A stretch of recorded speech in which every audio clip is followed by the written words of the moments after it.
Alright, so I just wanted to shoot a quick video to show you guys what was actually in the Blox box from my last video you may have seen. I showed you guys a bunch of parts, and this was one I didn't think many of you would guess correctly, because I'm not sure many of you guys know this exists for the Civic Si's. There was only one person who left a comment who guessed correctly on what these were, and that is Dapper SI, so shout out to Dapper SI.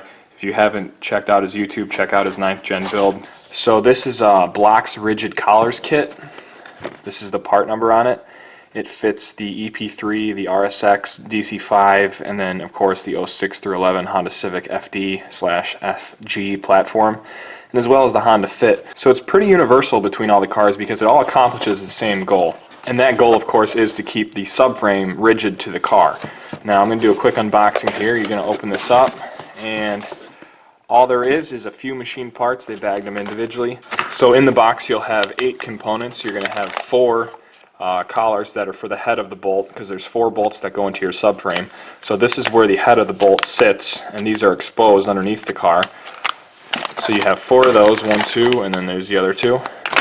And then these are the rigid collars themselves. So these here are the 8 components. This is basically what you're paying for. They're just machine pieces of aluminum here. They're pretty simple to make, I'd imagine, if you had the proper dimensions for them.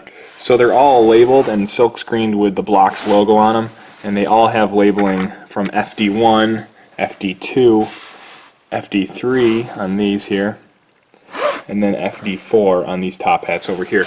I'm not completely sure the significance of those yet because it didn't come with any instructions, it just came with a sticker.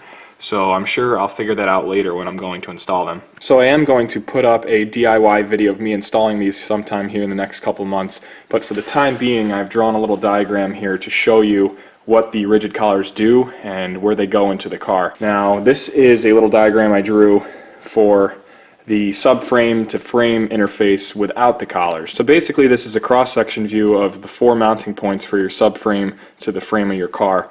They all have this kind of configuration.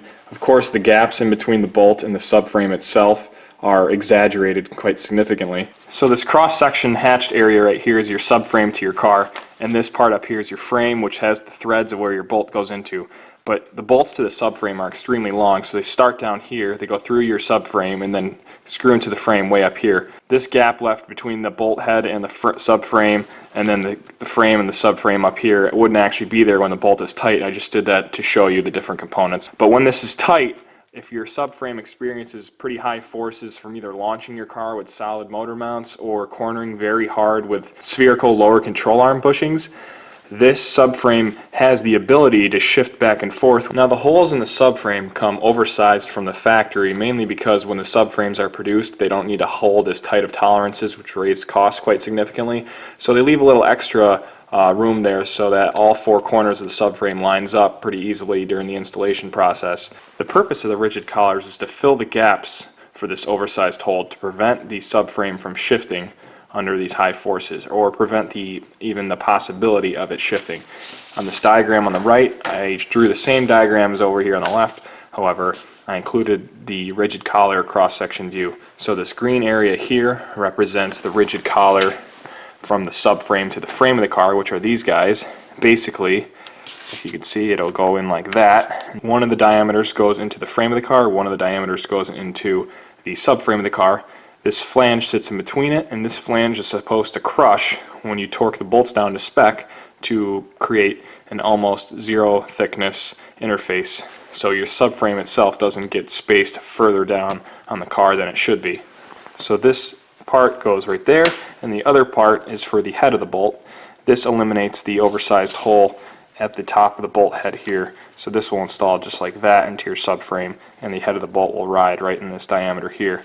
So basically with these 2 installed just like that, your subframe won't have any place to shift under high loads. So now if you were to imagine grabbing this cross-section area, which is the subframe, and moving it left to right here, the collars eliminate the area there that allows it to move. It's like this situation. If you imagine moving this, when this is tight, it could have the possibility to move back and forth based on the space left between the bolt and the subframe. But with these collars there, it's going to keep everything pretty rigid and not able to move. So to summarize, the positives of these are to keep your subframe rigid and prevent it from shifting under high loads. For the majority of you guys out there, you probably won't ever have the possibility of your subframe shifting, just because it's probably going to take an extremely high force to make that happen.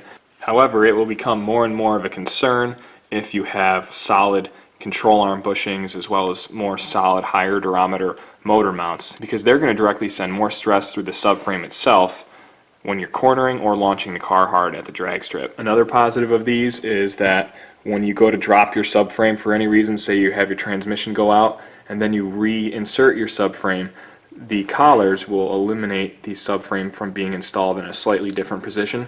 So in theory, your alignment should stay a lot more consistent if you were to drop the subframe with the collars in and then to reinstall it with the collars again. So it is recommended when you install them to coat them in anti-seize lubricant, which is what I plan to do just for peace of mind, even though I really don't drive the car in the winter much anymore. So in addition to the SI, I also got a set of these for the S2000, since I can't let that not get any love.